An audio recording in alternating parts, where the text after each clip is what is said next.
Michael Patrick Shields is on the air. Good morning, world. Good morning, Michigan. A very pleasant Hump Day Wednesday to you. It's Michael Patrick Shields, heard all across the state of Michigan. And speaking of Michigan, the University of Michigan has a brand new football coach. His name is Brady Hoke, and he'll be formally introduced as head coach at the University of Michigan this afternoon.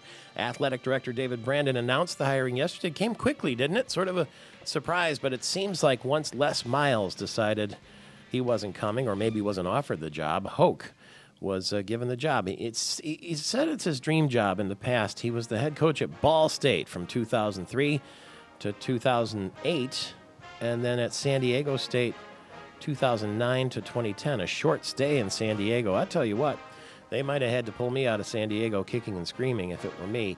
That is a beautiful campus there in La Jolla. He was an assistant coach, though, at Michigan for 8 years before leaving for Ball State, and was a member of the coaching staff during the Wolverines' 1997 national championship season, which concluded at the Rose Bowl there against Washington State. I was there for that beautiful night, and so was Brady Hoke. He's the 19th head coach in Michigan football history. They've been playing for 131 years, and, of course, he replaces Rich Rodriguez. So later in the program, we will be joined by Frank Beckman, who calls the Wolverine football games on the Michigan Radio Network, and Mike O'Hara, too, who writes for the Detroit News about football, and others along the way, too. What do you think of the pick? 888-900-9966, 888-900-9966. Now, the national announcers and sportscasters and so forth were saying that it's an underwhelming pick. Not that it's a bad pick as head coach, but it's underwhelming. You would think that the University of Michigan would command a premier, hotshot coach. And Brady Hoke's record's not that great. So what do you think? 888-900-9966. Why did it seem like nobody was available? Nobody wanted the job. Is that what happened? We'll find out. But I'd like to get your opinion. 888-900-9966. And the other big news of the morning, James Bond will be back. You know that MGM had been struggling financially, and there was some talk that the Bond series might be toast, history. Well, they have fixed the financial problems that threatened to ensnare James Bond, and the Ian Fleming hero will return to the screen next year for the first time in 50 anniversary. It's been going on for 50 years, James Bond series.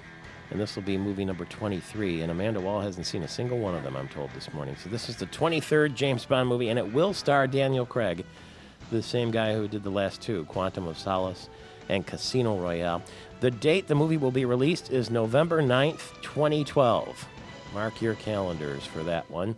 They had been afraid that Daniel Craig, who really is a more ruthless and cold-blooded Bond than Pierce Brosnan or any of the others, would walk away because of the uncertainty, but no, Daniel Craig will be back. If you like his brand of James Bond, the movie will be November 9th, 2012, and at the moment it's just called Bond 23 because they don't have a title for it yet, but it will be the 23rd James Bond movie.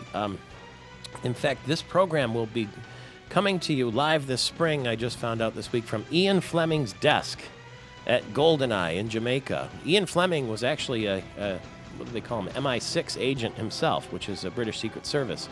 And in his holidays, he wrote the James Bond series, and he did it at a desk at a place called GoldenEye in Jamaica. And we'll be broadcasting live from Ian Fleming's desk, the guy who wrote all the Bond books, coming up this spring as we get ready for the new James Bond movie, November 9th, 2012. And in case you didn't see Casino Royale or Quantum of Solace, and you want to know a little bit about how this Daniel Craig is a bit darker. Here's a little sample of the opening scene. It was in black and white of Casino Royale. M really doesn't mind you earning a little money on the side, Dryden. She'd just prefer it if it wasn't selling secrets.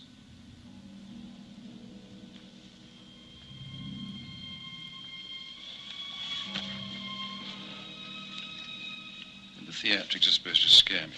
You have the wrong man, Bond.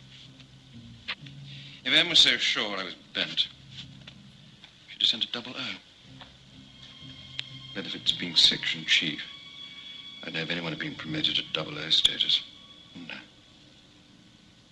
Your file shows no kills. And it takes two. Two. And he was the second one. That's Daniel Craig as James Bond. Now, here's a car that I wonder if James Bond might like to drive. You know, over the years, he's had the Aston Martin and the BMW, and now we hear from Detroit at the North American International Auto Show that Chrysler is going to build an SUV. Would James Bond drive a Chrysler SUV? Probably not, but here's the deal. They're not building that SUV for Dodge or Jeep or even Chrysler, but for Maserati. Chrysler Group CEO, plans are being finalized to build a Maserati SUV. It's going to have a Ferrari engine, and it's going to be built on the Jeep Grand Cherokee platform. And they're going to hire extra workers at the Jefferson North plant in Detroit to put out a Maserati SUV. Now that's the ultimate hockey mom car, right? Maserati SUV. Gary Austin, our anchorman, we have a bit of pageantry going on down the street here today in the state capitol. The new GOP-dominated state legislature will be sworn in, and Republicans are hoping to fix the problems. They've made their priorities clear: resolve the budget deficit, restructure taxes, and rethink business regulations. It's the first time since 2003 that one party has controlled both houses of the legislature and the governor's office. So the 96th legislature will be sworn in today. Yep, here we go. And we're scheduled to speak with Wayne Schmidt, the state representative from Traverse City. Yeah. Will be with us before he gets sworn in. He's been reelected, so it's not his first time around the track. Yep, and a big job ahead. And the guy responsible for it all, to try to get our state back on track, Governor Snyder, he's confident, sounding very, very upbeat that he can pull it off. Well, he was on the go yesterday, spending some time, I see, at the auto show, talking with executives there, trying to get a feel for how things are going. And he expressed, quoting here, pride in the direction of the American industry as Chrysler and GM battled back from bankruptcy. So why the turnaround that we saw in the auto industry? Perhaps the state can mirror the same sort of thing. Wouldn't that be great? Well, we'll see. Apparently, Governor Snyder met with officials from Ford, General Motors, Chrysler, and he also met with the leaders of Toyota, Smart, and Hyundai while he was there, too. Yep. And I guess General Motors is going to crank out more Chevy Volts than they really thought. Yeah. There must be demand, or they think there's going to be demand, right? They're keeping their fingers crossed. As we know, GM is staking so much on this little Chevy Volt. We have President and CEO Dan Ackerson making it clear the automaker is going to make more than 25,000 of the extended range electric vehicles, up from the planned 10,000. Now, hang on. They had planned for 10. Now they're going to do 25,000. Yeah. I mean, that's a jump of 50. That's a better More than than double. 100% increase. They must know something.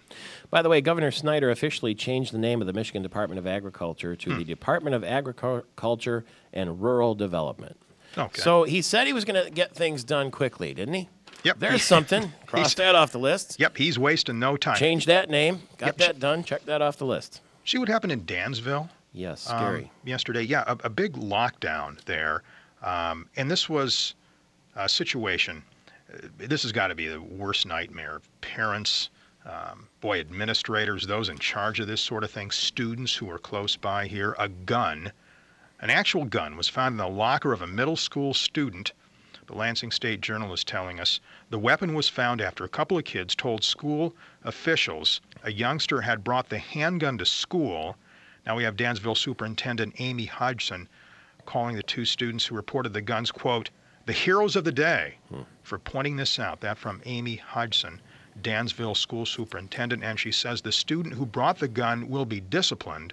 Now state law requires expulsion for bringing a weapon to the classroom. So again, this one, touch and go there, but I guess we can call it a happy ending, right? You hate to see something like this happen, but at least nobody was hurt. Did you see what happened at school in Bangor Township?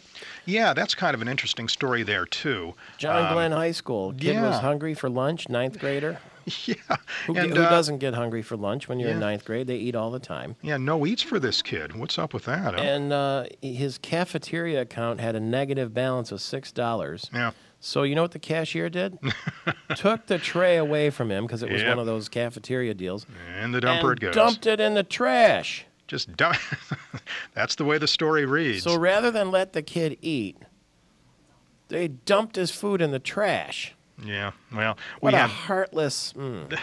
Well, we have the superintendent of the Bangor schools, Sean Bishop, all over this, quoted here in the Bay City Times as saying he Shouldn't have should done not, that. the youngster should, he should not have been refused Have lunch. a heart, for God's So. sakes. It's, what is it, $6? Take Isn't- $6 out of your pocket. Isn't Throw that the food honest in the thing? trash. Oh, well. It's the stupidest thing. Just one of those things we hope will never happen again, right? Well, anyway, that's a good lesson in economics, I guess.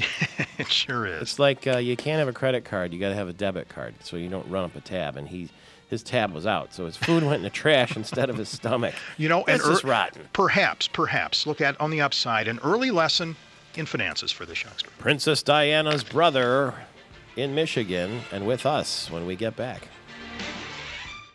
Princess Diana's brother, Charles Spencer, the Earl, if you will, and his lordship in the state of Michigan. Good morning, Lord Spencer. Good morning. Do you find that people are nervous when they meet you or talk to you because of your peerage? No, I don't think so. I think all my family are fairly approachable, and to be honest, the people of Grand Rapids I've met have been incredibly warm and welcoming, and there's been no problem in that area at all. Well, it's a good thing the people are warm because the temperatures surely aren't. No, that's true. Of course, you've had a taste of that in England this year, too, where, you get the snowstorms and ice storms and weather like we've never seen before. Do you spend a lot of time in England, or are you traveling mainly? I mainly travel, and then I arrived here to help with the exhibition. Not that it really needs a lot of help, because it's doing so well at the Grand Rapids Art Museum. And I believe they've had 48,000 people go around already, and it's looking pretty busy for the next 5 weeks while it's there. What is that like for you? And I know probably people ask you this question very often. What is that like for you to walk through that exhibit and realize that this worldwide celebrity, if you will, is your sister? Well, I suppose for a very long time now I've had to get used to the idea of having somebody who is my sister and then somebody who has that global celebrity, and I'm very at ease with that. And what's so wonderful is to know that 13-odd years on since she died, her message of philanthropy carries on. And to me, that's the most important part of it. Of course, the exhibit is very glamorous, and there's 9 rooms with all sorts of things there, including her wedding dress, and people hooked into her glamour. But to me, the most important part of life is what she did for the good of people, and that seems to be a message that resonates very strongly, particularly in Grand Rapids, which is a very philanthropic area. When do you miss her the most? I miss Diana the most when something very funny happens in my life, and I think, I must share that with her. And then, of course, it very quickly dawns on me that that's not going to happen. But I think it's the sense of humor as much as anything that I miss. Can you describe what her sense of humor was like? I mean, we saw images, of course, of her dancing in the White House with John Travolta and the eyes and the smile. But the chuckle we'd like to know more about. Well, Diana had a sort of uncontrollable laugh, and she used to get the giggles in the most extraordinary places. And actually, that's one of the things that people really warmed to, is the fact that she was so real. I think before Diana came on the scene, the British royal family was seen as very much a sort of stiff upper lip and incredibly correct outfit.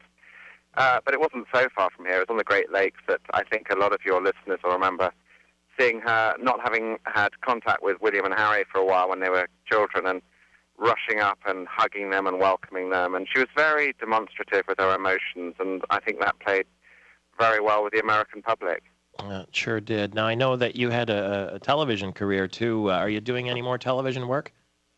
I'm doing some media work. I wrote an article for the Financial Times the other day. I used to work on the Today Show at NBC for about 10 years or so in the 80s and 90s, and I really loved that. And was lucky enough to travel to about 40 countries working for them. So I've been very, very lucky with my media career, and I write occasionally for Vanity Fair magazine over here now. And I have a very fun and interesting and stimulating life. And a part of that, though, is promoting Diana's work still, because I want her to be remembered and still be a relevant force for good. Have you had a chance, and I ask you this only because of your media background, have you seen the film The King's Speech that's making all the theaters these days? Yes, I saw The King's Speech the other day, and I thought it was excellent. I thought the 2 main parts, Geoffrey Rush and Colin Firth, were really good. And the story seems pretty straight to me. That's pretty much what happened, I think. Yeah, the history mixed in there with the drama, indeed. And the Helen Mirren movie, the Queen. What did you make of that picture? I thought it was entertaining, The Queen, and they used quite a lot of my eulogy in places, and so I was interested to go and see the movie. But overall, I'm not sure how historically accurate a lot of it was, but it was certainly entertaining and very well acted. Well, I have the CD of your sister's funeral, and from time to time on a Sunday morning I'll pop it in because if a funeral can be beautiful, obviously it was, and your eulogy is so compelling when I listen to it, and it's my good pleasure to meet you and welcome you to Michigan. And I don't know where we rank among your favorite vacation spots in the world, but I hope you'll come back when it's warmer and you can enjoy it. Well, I've been to the United States 100 times, and my very first state that I visited was Michigan, so it's good to be back. Really? What were you here for? Do you remember? I do. It was in the early 80s, and I had a friend. It was between school and going to university, and I was traveling the world, and a friend of mine was working in Detroit, so I went there, and that was my first stop in the United States. What was your impression of Detroit at the time?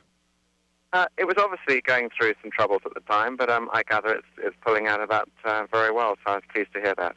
All right. Well, thank you very much. We have the Eyes of the Automotive World here this week for the North American International Auto Show. And I suppose if you could get over there and pop into one of those Jaguars or Bentleys, that would be fun. But it might not be in the schedule. Okay. Thank you very much indeed. Thank you very much, Lord Spencer.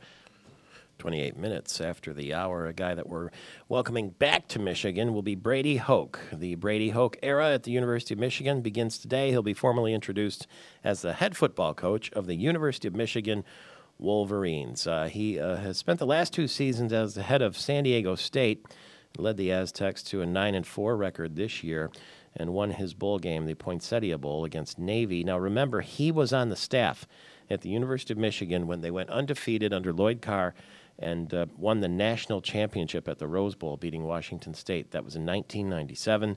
Hoke will be back. And David Letterman, some time ago, when Hoke left Michigan, he went to Ball State. And David Letterman had Brady Hoke do the top 10 list. And here's what that sounded like. Ladies and gentlemen, get ready for real excitement. Here to present tonight's top 10 list, head coach of your nationally ranked Ball State Cardinals, Brady Hoke. Coach, come on out.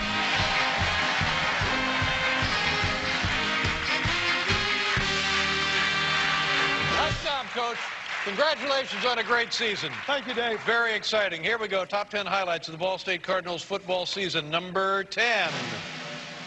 Only team in college ball to use kangaroo as long snapper. Yeah. How about that?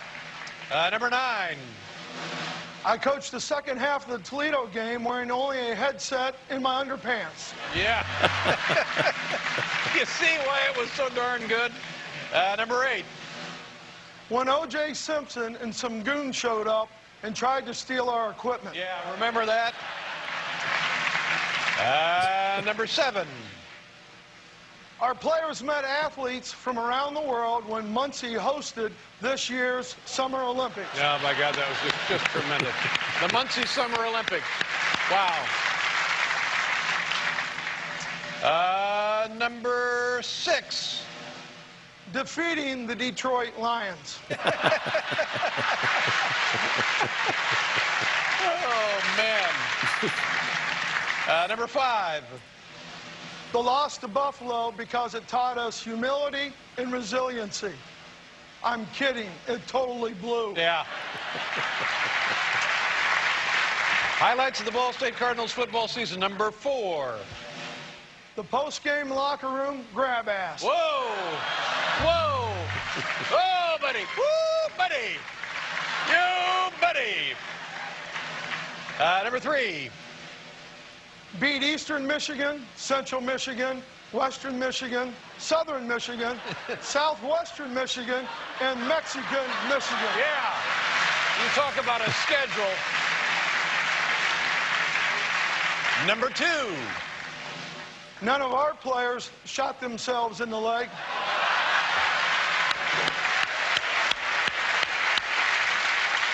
And the number 1 highlight of the Ball State Cardinals football season. the drunk 3 a.m. coaching tips from Letterman. The new Michigan football coach, Brady Hoke, who had been on with David Letterman. Draymond Green yesterday had a career game. The Michigan State Spartans beat number 20 Wisconsin 64-61, but it took overtime at the Breslin Center, and the Sparties trailed by 9 points with less than 3 minutes left. Holy Toledo, Michigan State now 11-5 and 3-1 in Big Ten play, and they get the Northwestern Wildcats Saturday on the floor at the Breslin Center. The Pistons are back to the hardwood today, too. They've got the Memphis Grizzlies tonight at the Palace. And Nick Lidstrom is the only representative of the Red Wings in the NHL All-Star Game. Isn't that interesting? They're doing very well. He's the only one going. That'll be in Raleigh, North Carolina on Sunday, January 30th. And that, this morning, is a look at sports. The court hearing for the so-called underwear bomber has been postponed. He's the guy that tried to blow up the Northwest flight on his Christmas Day flight from, wasn't he coming from Amsterdam into Detroit, and he tried to set his underwear on fire and had a bomb there. Grand Rapids officials are considering a proposal to hold a festival for motorcycle enthusiasts. Promoters of the River City Bike Week made a pitch to commissioners Tuesday. They think that event could pump $22 million into local economy. More than 100,000 bikers could come to Grand Rapids during the week of July 17th, and they're drawn by concerts and camaraderie. Oh, boy. That's what they have in Daytona Beach, don't they? And what's that big one, Sturgis out west somewhere, where they have these motorcycle festivals and people ride around in chaps and all the rest of it? That could be coming to West Michigan. That could be a bit of culture shock, but we'll see. The Obama administration auto czar, Ron Bloom, was in yesterday at the auto show there. And he says that the government wants to get rid of the rest of its shares of General Motors. The government sold 45% of its 61% stake in GM in November during the IPO, the initial public offering. And he said that we're determined to exit as soon as is practicable, but we're not going to do a fire sale. And he says the United States does not want to be CEO of a car company, and he wants to put that government motors stuff, he calls it foolish, behind once and for all. The Dow was up 34 yesterday. The S&P was up 5, and the NASDAQ gained 9. The U.S. Chamber of Commerce is backing a repeal of the landmark health insurance reform law. We'll talk to Dan Lepp, the president, CEO, and now chairman of the Blue Cross Blue Shield Association Board of Directors, a little bit later. The most watched cable broadcast ever was the national championship game between the Auburn Tigers and the Oregon Ducks. That was the most watched ever, and it was on ESPN. 27.3 million people watched that game on cable. We never let the birthday of a beautiful woman pass without taking note. Kirstie Alley is 60 today. Remember her on Cheers? She was in the Star Trek movie, and Look Who's Talking, and The Wrath of Khan. Hey, happy birthday, darling, to you. Doug DeVos will join us yesterday. The Helen DeVos Children's Hospital kickoff event was yesterday. We'll get his thoughts on politics, too, and the Grand Rapids area's advancements. Stay tuned for that. It's Michael Patrick Shields. 20 minutes now before the hour. After years of planning and construction, the new Helen DeVos Children's Hospital is treating kids in Grand Rapids. They have more than 200 beds that cost nearly $300 million to build, and yesterday they started moving children into the new hospital, and some of the kids who made the move got to cut the ribbons on their brand new rooms. And about 100 kids made that move, including a fella who was a young guy who was injured in a snowboarding accident. He said, the room doesn't even feel like a hospital. It just feels like you're at a friend's house or your own house. And I'm guessing that was music to the ears of Dan DeVos, who is one of the major donors for this hospital, and with us this morning. Good morning. Good morning. That must have been fantastic to hear a child say that, because there's nothing sadder than a young child being in a hospital. When he says it feels like a friend's house or a comfortable room instead of a hospital, it almost chokes you up, doesn't it? It really does. That's exactly what it's all about, because that hospital is all about the children, and that's exactly the feel that we wanted to achieve there. And it's nice to know that already they are feeling that too. Yeah. Did you remember ever being taken to the hospital when you were a kid? Did you ever break a bone or anything like that? No, I never have. So I've not spent much time in a hospital. But clearly, if you went into this hospital, you would see it's just unlike anything you've seen before. Well, the kickoff event, there was an announcement, what they're calling the second generation DeVos family, gifts of $12.5 million from each of you, including yourself and Pam DeVos. That's $12.5 million each, and another generation of philanthropy. And how did that feel?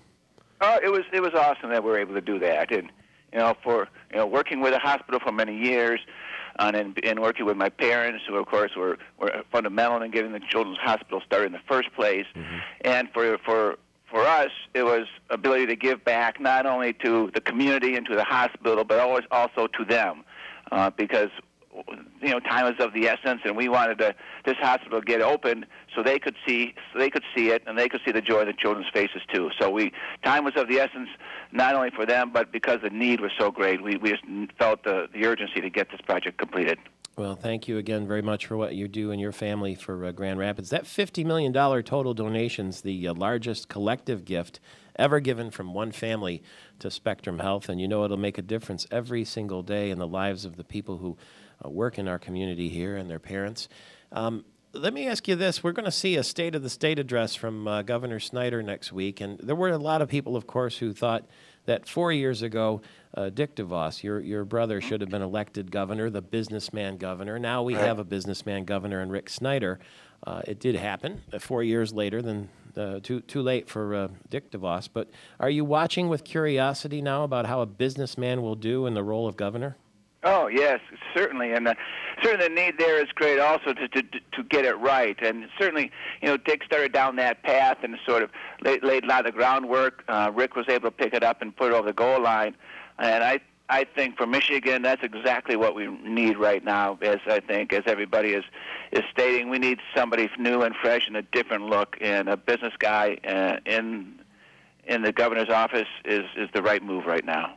All right. Well, thank you again very much for the contribution, and I look forward to visiting the hospital soon. I just was so pleased to see that this it's sort of an interesting transition yesterday, as kids were being taken care of on day one there, and they were transferred over, and it must have been quite a scene. It went very smoothly, and I was up there. You could see the excitement not only in the children's eyes, but in the doctor's eyes and the staff's eyes, and it's all about the children, and the building is great, but it's the doctors and nurses and the staff there that really make it sing. Yeah, and you know what? We're going to get them all out of there as fast as we can, right? Absolutely, absolutely. Thank you very much. Pleasure to talk to you, sir. Pleasure. Take care. All the best to Dan DeVos there on the brand new hospital, and the giant donation from the DeVos family. It's very exciting indeed. It's 43. Let's make it 44 minutes after the hour. I mentioned a few minutes ago the birthday of a beautiful woman. It's the Amazing Kreskin's birthday today, too. If you remember the Amazing Kreskin, he made a load of appearances on The Tonight Show with Johnny Carson. He was a mentalist, right? And we're going to hear from the Amazing Kreskin with me in just a couple minutes, coming up shortly. Also later in the program, Baron Mead, the chairman of the North American International Auto Show, will be with us. We're going to talk with Saul Lanuzzis, too, who's in the stretch run now to become the national Republican Party chair, and I'm told that it's very tight. Monica Potter will be with us later, too. You remember Monica Potter? She was on that show, Boston Legal. That's what I think most of you would remember her from. That's what I remember her from. But she is also in Con Air. She was Nicolas Cage's wife in Con Air, which was pretty cool. That was a wild movie, and lots of other movies too. But she was what? Freddie Prinze Jr. What does that have to do with Monica Potter? She was in a movie with Freddie Prinze Jr. Okay. And what, you like him then? He is a babe. All right. Now, isn't he married to the Vampire Slayer? He is married to Sarah Michelle Gellar. Sarah Michelle Gellar. So Monica Potter will be here. And William Shatner, Boston Legal. That's what I remember. Wow. It's going to be fun to talk to Monica Potter. 14 before the hour. We'll be back in 4 minutes. It's Michael Patrick Shields all across the state of Michigan.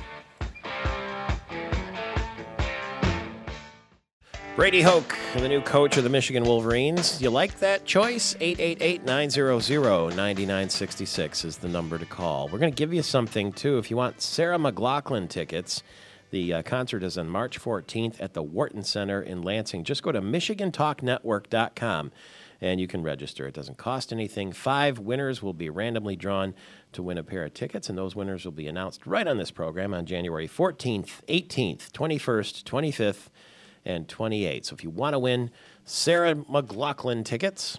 It's www.michigantalknetwork.com. That's all it is. Simple. No one's going to bother you. No one's going to use your information. It'll be perfect. And you may win, especially because it's early going. We're giving away the first set on the 14th, and that's 2 days. That's Friday. You better get in now. I'm telling you, you have a good chance if you do it now. It's MichiganTalkNetwork.com on this Wildcat Wednesday, brought to you by Northern Michigan University. Let's get Christy Carr in here. She's the Northern Michigan University admissions counselor in the Lansing area. Good morning to you. Good morning. So how do you get the Lansing gig? That way your temperature is usually about 20 degrees warmer than it is in the Upper Peninsula, right? You know, you're usually pretty right, but we find that the snow is what really concerns people, not so much the temperature, but we like to play in the snow, so it works out for us. Yeah, if you want to avoid snow, you got to avoid New York, and you got to avoid Atlanta. Michigan's just fine, right? Exactly.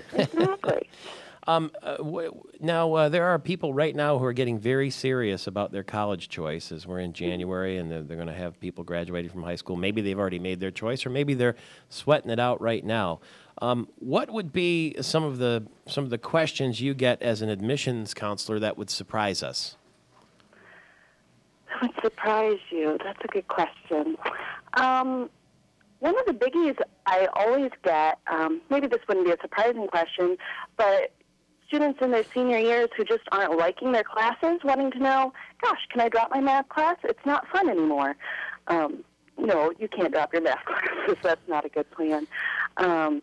People who haven't applied and are planning on going to Northern Michigan, but I'm not going to worry about that until June, until after I've graduated and whatnot. Really? Those tend to be pretty unusual types of things, but they do occur. You know, I did that when I was in college. I went to, I'm terrible with math, so I wanted to take the minimum possible math requirement just to fulfill it and get out of it. And I took the placement test, and the dean said, well, you're right on the line. You can take the math prep course, or you can take, math 155. And I said, do you get credit for the prep course? He said, no. I said, well, I might as well take a shot at it, right? What am I going to spend a semester preparing and not get credit for it? I might as well take my chances, right, and take the 155. After about 35 seconds of math 155, I went straight back across the hall to his office, and I said, you got to get me out of here. I tried to pay. He says, no, the older you get, the tougher it's going to get, so get back in there and finish that math class. And I survived it with a D+, so I guess I qualified to move on. It wasn't easy, though. But what is the cutoff? What is the cutoff point for people who want to attend Northern Michigan University in the fall? We have what's called a rolling admissions policy, which means we'll accept applications until we're full. Now, in the last few years, we haven't been full, so basically our policy is if you get all your required stuff. You get your application, your transcript, your ACT scores, your application fee. If you get all that stuff to us before our classes start in August, you're usually able to get it worked out. Now, the financial aid piece is a little more difficult, but in terms of straight admission, we can usually get you set up by then. That's a welcoming, but it's a welcoming policy, though, isn't it, for people who maybe are undecided or are trying to raise the money or, maybe looking at some different schools and that kind of thing, right? Absolutely. Well, Absolutely. That's nice. So you're a big-hearted college, it sounds like.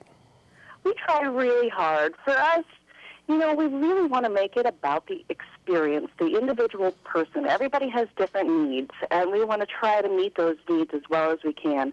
And sometimes it's as simple as saying, hey, you know what? You weren't on the ball. You didn't get your app in by Halloween, but we'll still work with you. We want you to have a good college experience. How much does it cost, on average, to attend Northern Michigan University? In-state students, our tuition and fees, and we also have a room and board policy where they have to live on campus for their first 2 years. Oh. But for everything combined for the first year, it's just under $16,000, $15,900. Mm-hmm. Does that include room and board? That does. That includes a laptop computer. It includes getting into all the sporting events on campus for free. Oh. It includes an all-you-can-eat meal plan. It includes housing, and half of the halls have been newly renovated. The other half are connected to the dining halls. You have to make a decision there, but it includes all that great stuff. Well, that's pretty good. It's good to know that the price going in, and obviously there are financial aid components and things like that. So Northern Michigan University wants to make it easy for you, even if you decide late. But, of course, it's always good to plan ahead, and you can do that at www.nmu.edu. nmu.edu. That's Northern Michigan University, and their 800 number is 682-9797. The Michigan legislature will be sworn in today. State of the State next week, and Wayne Schmidt, state representative from Traverse City, coming up right after the news. It's Michael Patrick Shields. Frank Beckman will be here, too, on the University of Michigan's new football coach, Brady Hoke. Stay tuned for that. It's Wednesday, and that's Hump Day. And Gary Austin, the anchorman, it's a big day today for lots of reasons, and we have State Representative Wayne Schmidt, the Republican, re-elected from Traverse City in our Gillespie Group storefront studio. You can see him on Fox 47 if you're in the Lansing area on television. Otherwise, you're listening to him on WJNL in Traverse City, WJML in Petoskey, and all of our other stations across the state, including Mount Pleasant, Hastings, Lansing, Saginaw, Manistee, Grand Rapids, Kalamazoo, Ludington, Muskegon, and Benton Harbor. Good morning. Thanks for being available. Good morning, Michael Patrick. Great to be here. Thank you. Let's have a little editorial meeting, okay, just for the moment. Okay. Let's pretend that we're, in the newsroom here. 3 big stories today. Which one ranks number one? Okay, we'll have a little debate. Number one, new legislature getting sworn in today. You among them. Now, this is not in any order. You tell me which one's more important. The James Bond movie series has been resurrected, and they've picked a date to release a new movie in November 2012. Wow, that's pretty cool. And the Michigan Wolverines have a new football coach. Okay. Well, okay, you remember my What's the headline? My wife's a Notre Dame grad, so if I want peace at home, I don't think U of M is number one. All right. But for all my U of M friends, I might have to do it. See, I'm not running, but I am. James Bond is cool. Yeah. I'm going to go with the new legislature. New legislature. Because that way, hopefully, we get a lot of new good things done. Very excited about Governor Snyder.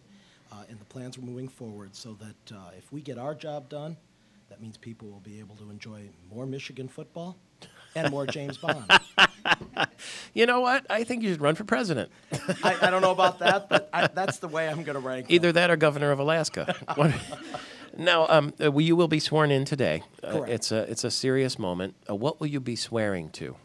Uphold the Constitution of the United States and the state of Michigan. Mm-hmm. And very honored and privileged to be able to do it again for the 104th District and obviously Grand Traverse and Kalkaska counties, but also for the entire state. I can't believe it's going to be my second term. Yeah. And we're going to get a State of the State address much earlier than usual. The 19th. Yeah. What do you make of that? I think it's great. We were talking, some of the freshmen coming in and certainly my upperclassmen and leadership. And I think the fact that the governor is doing it on the 19th really starts to set a tone that we're going to get down to business. And so the sooner that he lays out his agenda, his plan, of course he has the 10-point plan, which certainly gave some broad strokes as to where he wants to go.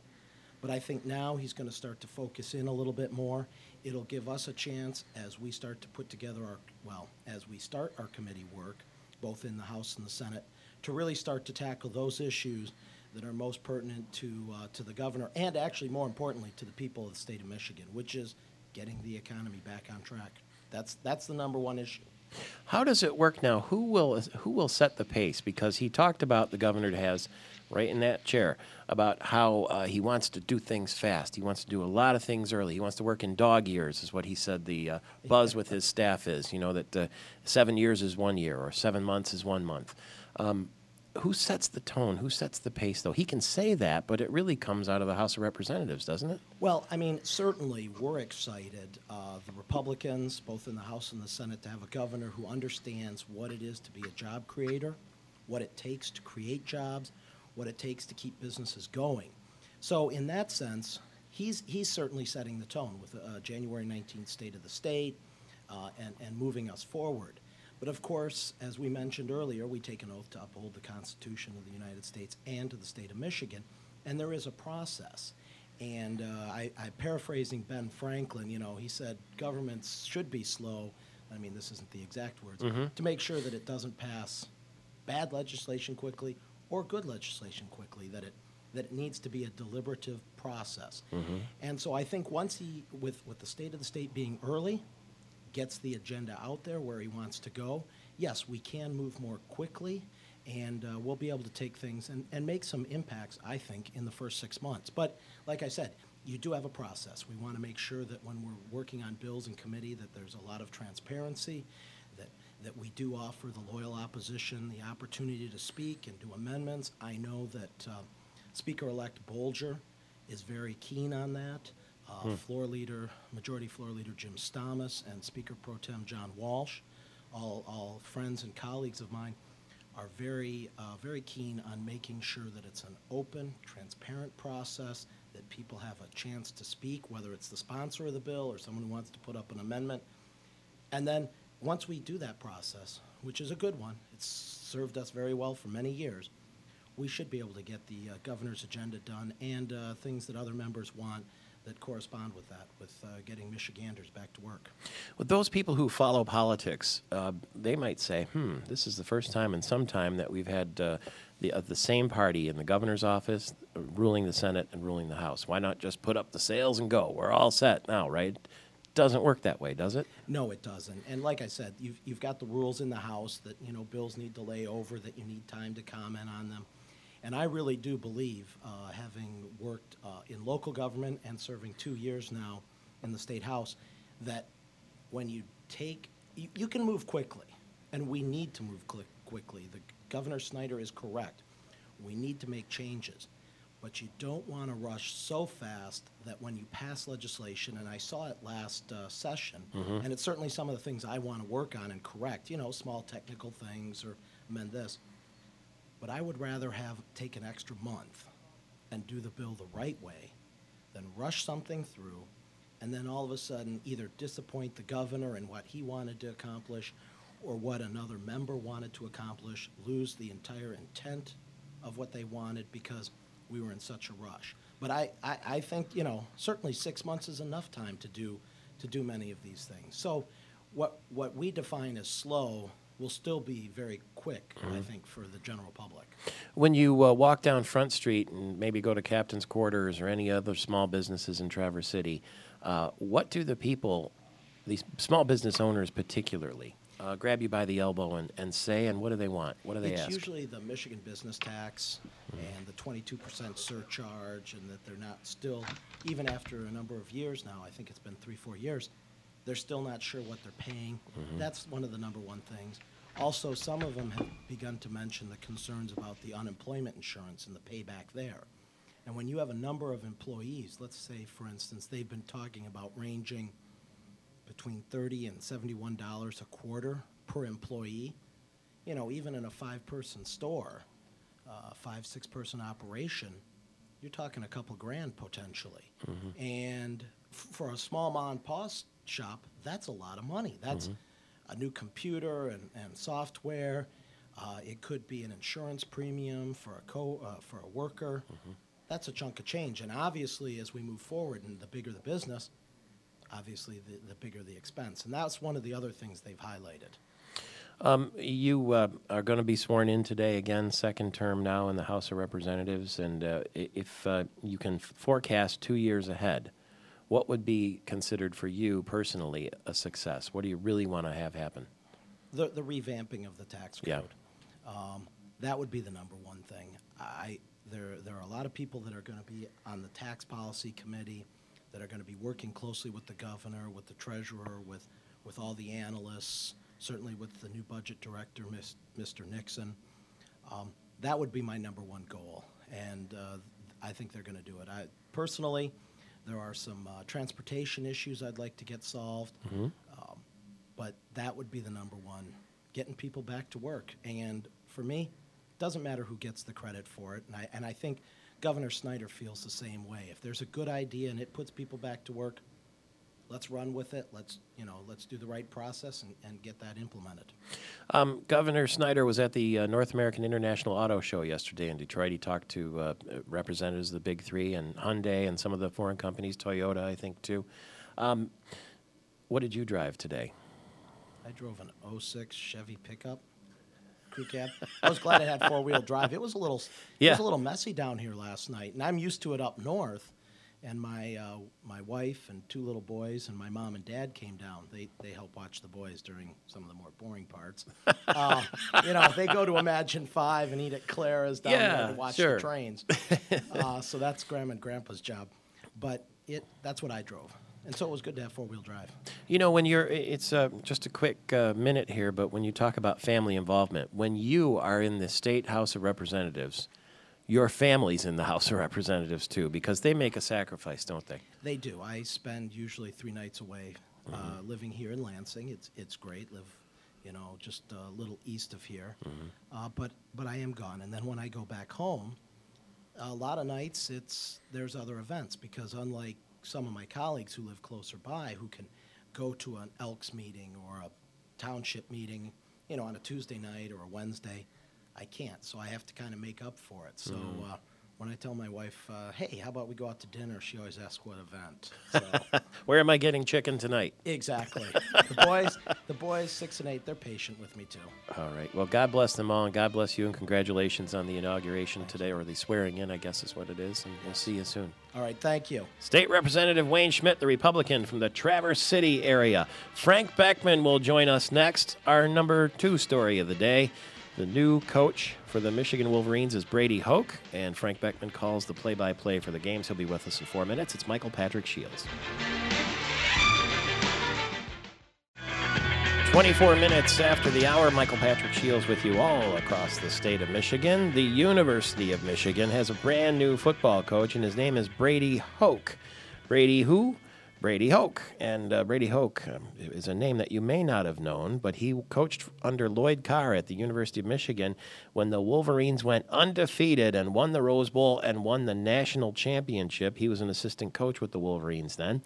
And anybody who was at that Rose Bowl game that day remembers how glorious it was to have that victory and beating, was it Ryan Leaf, wasn't it, in the Washington State Cougars out there in the shadow of the mountain. What a day that was. I'll never forget it, and it was fantastic. But it's never been the same since. We've never had that level of success at the University of Michigan. Brady Hoke went on to Ball State and then went on to San Diego State University, where he spent the last 2 seasons. He had a 9-4 record this year and beat Navy in the Poinsettia Bowl. And he's coming back to Michigan. There was some speculation about whether Les Miles was offered the job and turned it down or was not offered the job. But it all happened fast yesterday. And so later today, David Brandon will have a press conference in Ann Arbor, and he will introduce or reintroduce, I guess, Brady Hoke. Frank Beckman will be one of those people very curious to see what happens because he is, what has it been, nearly, is it 30 years now as the voice of the Wolverines, Frank? Hello, Michael. How are you? Good morning. How many years have you been doing the play-by-play for the Wolverines? Last season was 30. Yeah, 30 seasons. Now we go to the back 9. I hope you're right. I really, really do. Let me ask you this. Have you talked to Rich Rodriguez? I know it seemed like you were close with him. Have you talked with him since he lost his gig? Yeah, I talked to him the day he was fired.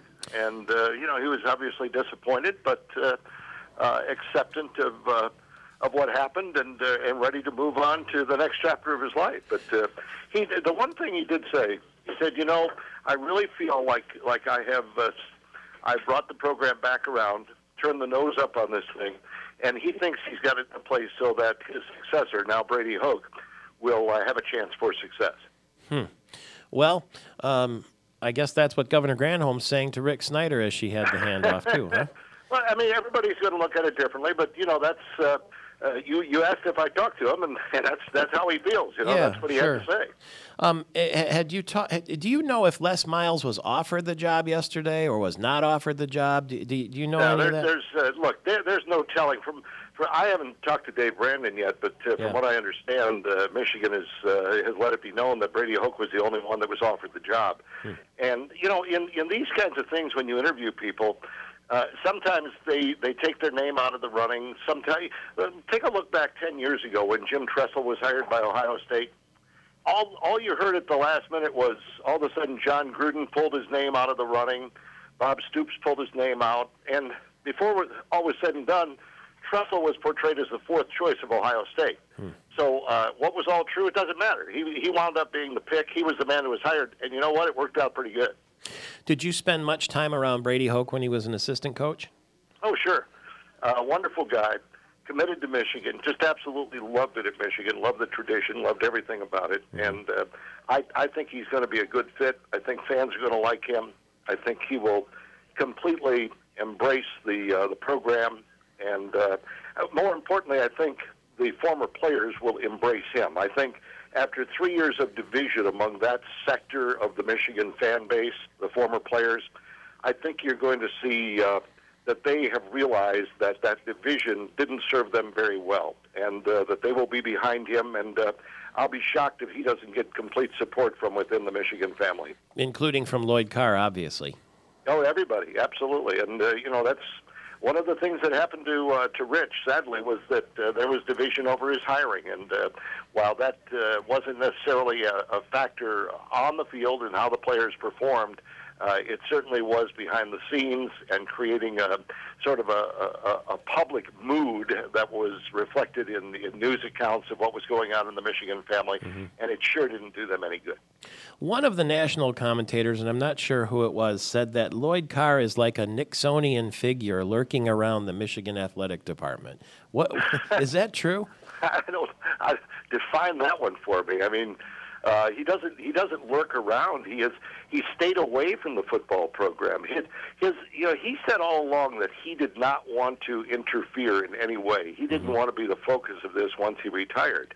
And now if you want to say that was the wrong thing to do, that left the impression he didn't support the new coach, okay. I mean, it could be interpreted that way, and that's one of the dangers of taking that approach of not coming around. But he hasn't been lurking around. He lives in Ann Arbor. He had an office there for a couple of years, away from the football building. Again, he didn't think it was proper for him to be around the football building. That was just his approach to it. And so was it right? I mean, history will tell whether it was the right thing to do. Everybody will have a different opinion about it. I don't think it was the wrong thing to do, but I sure wouldn't call it Nixonian lurking by any stretch of the imagination, Michael. The national press also seems to be sort of shrugging at the choice of Brady Hoke as the Michigan coach, and they'd say it's not a bad choice, but that it's underwhelming. Can you see? Look, who would they have chosen? You have to. This is the maddening part of what we have witnessed in the media. We've seen a media meltdown in the last week, right from the phony stories that Rich Rod had been fired before he got fired, and making up the decisions for Dave Brandon. Then the next day, coming up with stories when it didn't happen that Rich Rod was supposedly fired and he wasn't. Then the next day they did stories based on yesterday's stories that he'd been fired and said, "What's the holdup here?" And Dave hadn't made up his mind yet. So, I mean, what we have seen is just remarkable. And with Brady Hoke, look, if you don't think he's a good coach, fine. That's your opinion, and time will tell. He's taken two programs at Ball State and San Diego State that were way down, traditional doormats, and lifted them up. My goodness, he won 12 games at Ball State a couple of years ago, just 3 years ago. Ball State, I think when he got there, they needed 4 or 5 of their previous years to total 12 wins. So he did a heck of a job in building that program. But, is he going to do the same at Michigan? We don't know. He's got a good history, though, and he's a Michigan guy, and he's a solid coach. But this whole thing about underwhelming, who would you have picked out of the candidates available? Jim Harbaugh decided he wanted to go to the NFL. He's not a candidate. Les Miles took his name out of the hunt. He wanted to stay at LSU for whatever reason, whether his wife wanted to stay there, wasn't happy with the money, didn't feel the same about Michigan anymore, whatever. He took his name out of the running. You can't kidnap the guy. I mean, it's amazing to me. It's underwhelming. They should have chosen. Who should they have chosen? Should they have gone and pulled Vince Lombardi out of the grave? I mean, the thing gets a little bit silly. You have to look at the available field. Did any of them interview all the candidates? Did they fly to Pennsylvania, to Chicago, to Las Vegas, to Arizona, to Texas, to Louisiana to do interviews over a 4-day period with all these people? No, not one of them did. They don't even know who was interviewed for the job. And it's mind-blowing to me that you sit there and you say, oh, this wasn't the best choice they could have made. Who was the best choice? Give me the best choice then. Somebody who was a candidate, who wanted to leave their current job. Who was the best choice? It is a little weird, though, in the last minute that we have, that this is the winningest program in the history of college football, and it seemed like we had slim pickings in our choices, as you say, for head coach. Well, who were the others interviewed, Michael? Why weren't they all knocking on the door? Who were the others interviewed? I don't know. I only know exactly. Oh, wait a minute. See, and that's the problem for the media. The answer is always, I don't know, but it should have been somebody else. Who were the others interviewed? Who were the other picks? That's the only way you can say, well, they took a lesser candidate, if you know who the others were. Well, I mean, the turnaround time was pretty short, if you believe David Brandon when he says that he didn't make the decision till the day he fired Rich Rodriguez and then was on a hustle to find a coach. How many people could he have talked to? I guess maybe we'll find out at the press conference today if he's willing to answer that question. Mm-hmm. Just seems and I would hope like... he would. I mean, I'd like to know how many he talked to myself. But I guarantee it was more than 2 or 3. I even heard Tony Dungy say, I'm glad they didn't call me because I would have been tempted by that job. I grew up a Michigan fan. Mm-hmm. Yeah.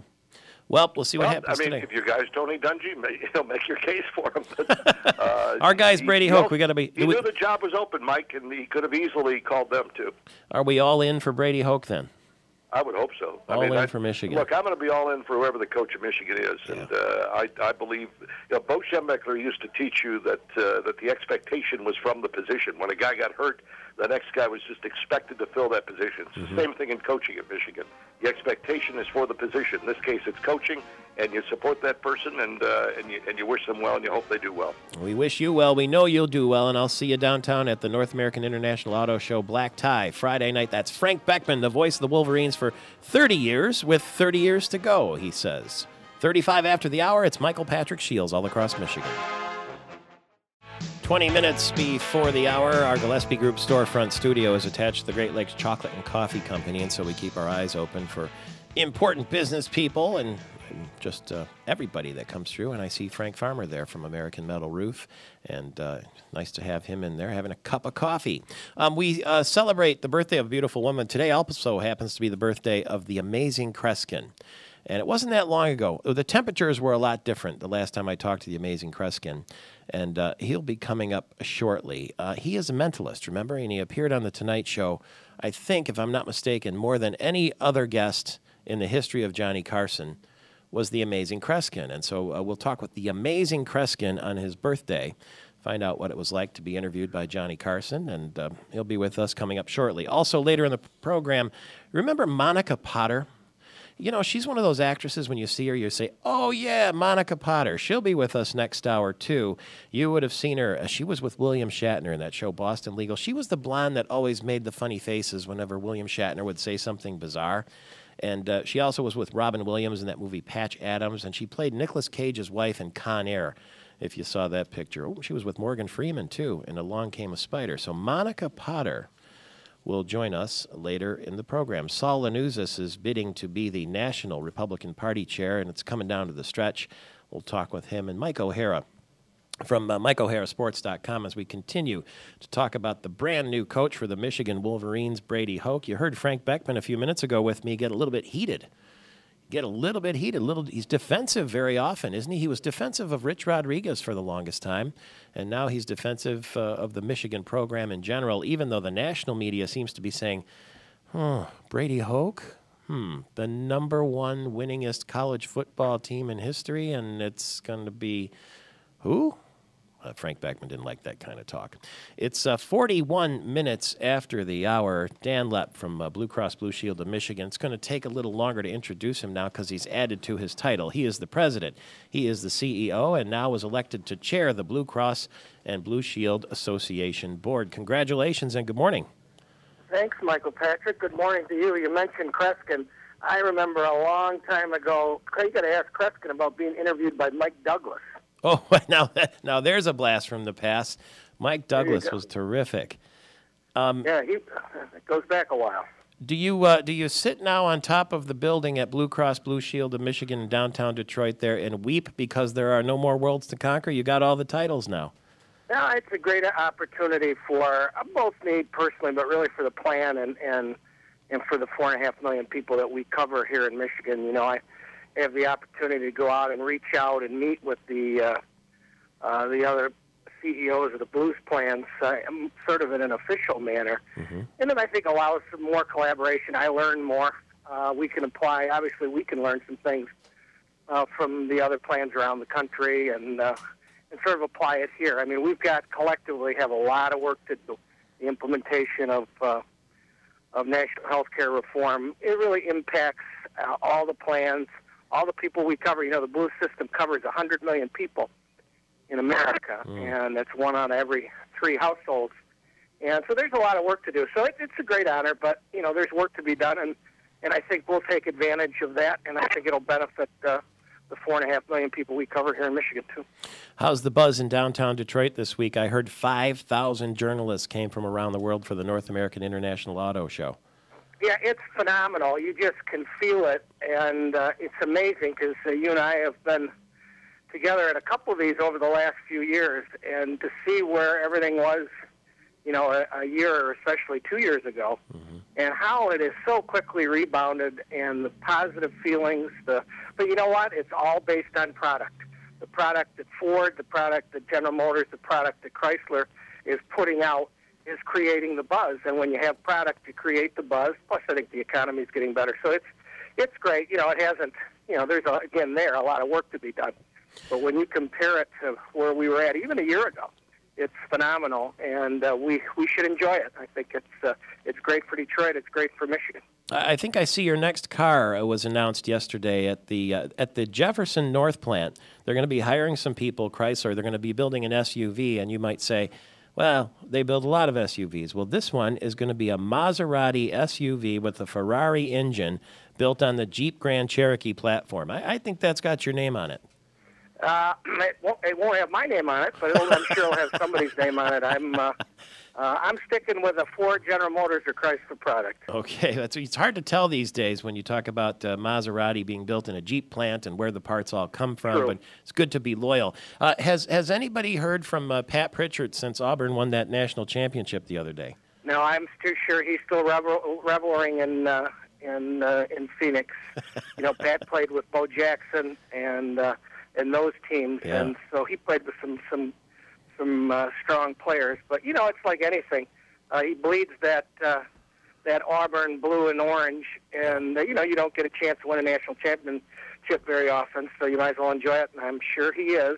Look at those, as his family is out there. Look at all those great football players that work now for Blue Cross Blue Shield of Michigan. Got Ken Dallafor and Pat Pritchard, and he was on that team that beat the Wolverines 9-7 in the Sugar Bowl. Michigan scored a touchdown, and Pat Pritchard held Bo Jackson without a touchdown in that game. They only had 3 field goals. So, you know, those are the kind of war stories that we love to tell. But in the meantime, congratulations on your new title.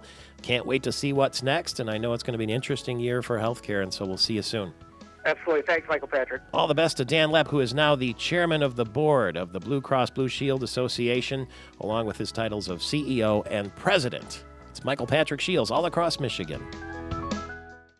Actress Monica Potter joins us later, and we never let the birthday of a beautiful woman pass without taking note. Kirstie Alley is 60, but the amazing Kreskin is 76 today, and the last time I talked to Kreskin, the mentalist who'd appeared so many times on The Tonight Show, it was hot, hot, hot. So to warm you up on this freezing winter day in Michigan, the temperatures were soaring when I talked to Kreskin.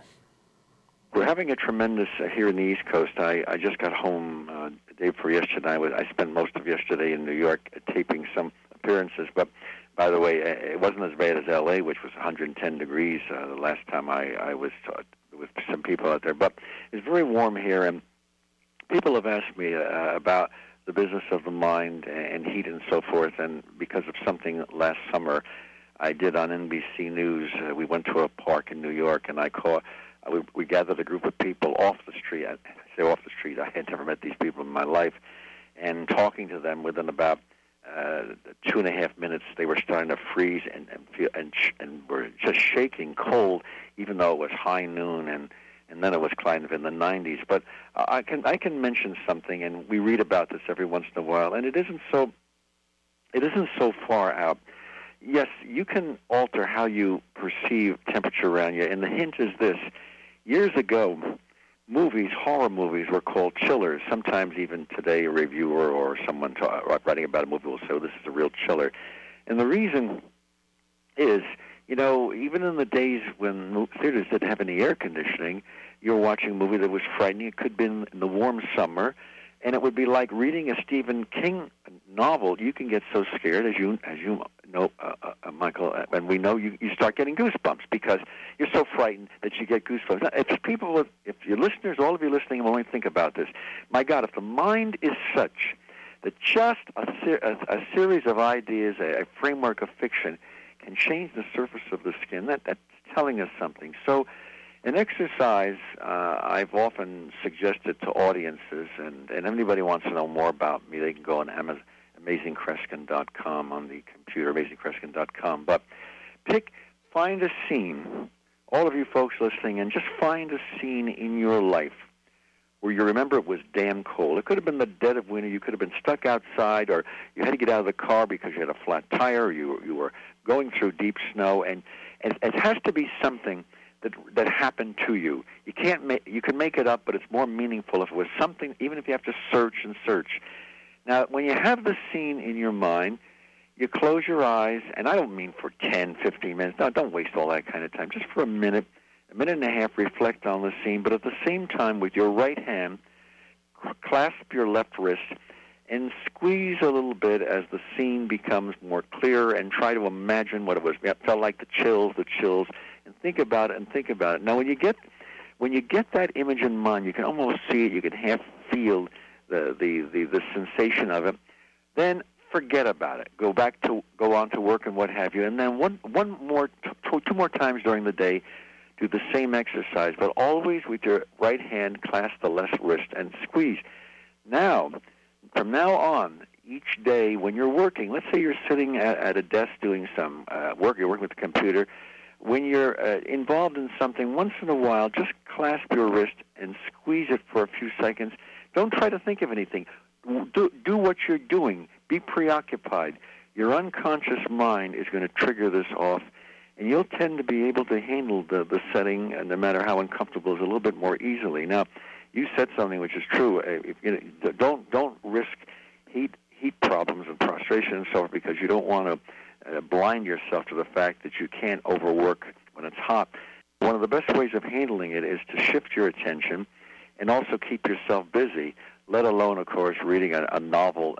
God, if you could read a novel about Nanook of the North or hiking through, Canada in the dead of winter, that's a better thing. Don't pick up a novel about Saudi Arabia right now. It's warm out there. It's hot out there. And I've toured the country 5 different years. It's hotter in more ways than one, so stay away from that. 60-some years, 60-some appearances on The Tonight Show with Johnny Carson, the amazing Kreskin. Now, that's just the thing to do if you're freezing right now. Read about Hawaii, or better yet, watch it on television, because the PGA Tour's the Sony Open is this weekend in Hawaii. The rest of the sports, Michigan State Spartans, they had a scare yesterday against Wisconsin. They were down by 9 points with 3 minutes left in the game. Took it to overtime and won, and beat Wisconsin 64-61. But it was a real nail-biter, and it was a career game for Draymond Green yesterday. Wisconsin was ranked number 20. Michigan State returns to action Saturday afternoon at the Breslin Center, hosting Northwestern, a team they've already beaten once. MSU 11-5 and 3-1 in Big Ten play. Pistons are playing tonight at Auburn Hills against the Grizzlies, and Nick Lidstrom will represent the Red Wings in the NHL All-Star Game. That's going to be in Raleigh, North Carolina, that hotbed of hockey, on Sunday, January 30th. Television viewers, thanks for being with us. It was very nice to see you today, and glad you could see me. We'll be back tomorrow, but if you're in the Lansing area, stay on the radio on AM 1240, and if you're everywhere else in the state, stay with us. We have another hour, and that will include actress Monica Potter, and more talk about the Wolverines' new coach. It's Michael Patrick Shields. Bye for now. Today.